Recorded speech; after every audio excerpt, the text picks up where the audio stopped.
Imagine a world in total turmoil where you would not be allowed to purchase the basic necessities like food, water, and gas. A world that strips you of all of your rights and freedoms unless you agree to possess a certain fateful mark in your forehead or your hand.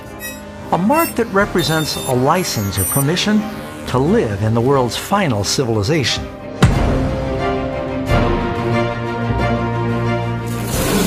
You have probably heard about the infamous Mark of the Beast and the ominous number 666.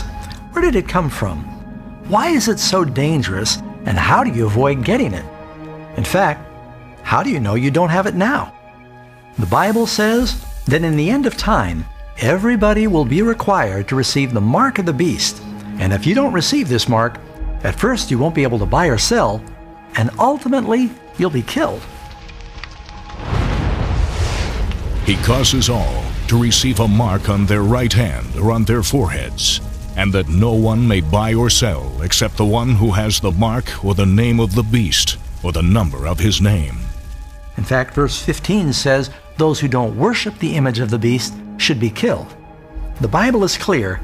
Death would be preferable to the curses that fall on the one that receives the mark of the beast. But how can you avoid receiving this mark if you don't even know what it is?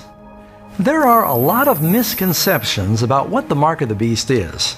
Some, for example, believe the mark of the beast is a barcode or a tattoo that is branded on the forehead or the hand. Others believe that the mark is some form of computerized ID chip that's inserted under the skin.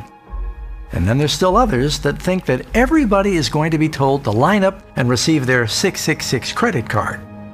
While the number 666 is associated with the name of the beast, the number itself is not the mark. You don't get the mark of the beast by driving a car with 666 on your license plate. And you'll probably not be struck by lightning if you sit in seat number 666 at some arena or sporting event. The truth is that the mark of the beast is not a physical external mark at all. What's even more surprising is that most people don't realize the Bible teaches everybody in the last days will have one of two marks.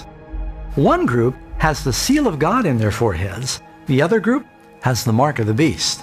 The seal of God is having the law of God in our hearts. And these words that I command you today shall be in your heart. You shall bind them as a sign on your hand, and they shall be as frontlets between your eyes.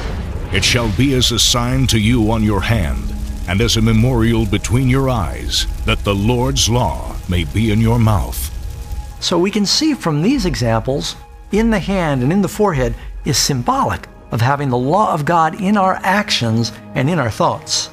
That would mean that the mark of the beast in the hand or the forehead is also not a physical external mark, but rather it represents some distinguishing difference in the thoughts and the actions of the lost. Their works are works of iniquity, and the act of violence is in their hands. Their thoughts are thoughts of iniquity. In the hand, in the actions, in the head, in the thoughts. It's a symbol. The Bible says in the end of time, everybody will receive some form of mark. It's not going to be a tattoo or a computer chip or a credit card. That's just what the devil wants people to think. Satan has managed to get just about everybody to focus looking in the wrong direction, while the real mark of the beast is creeping up right behind them. So what does the mark of the beast symbolize? Nobody has it yet, but soon many will. You need to make sure it's not you. There are few subjects that are more misunderstood, and very few subjects that need to be understood more.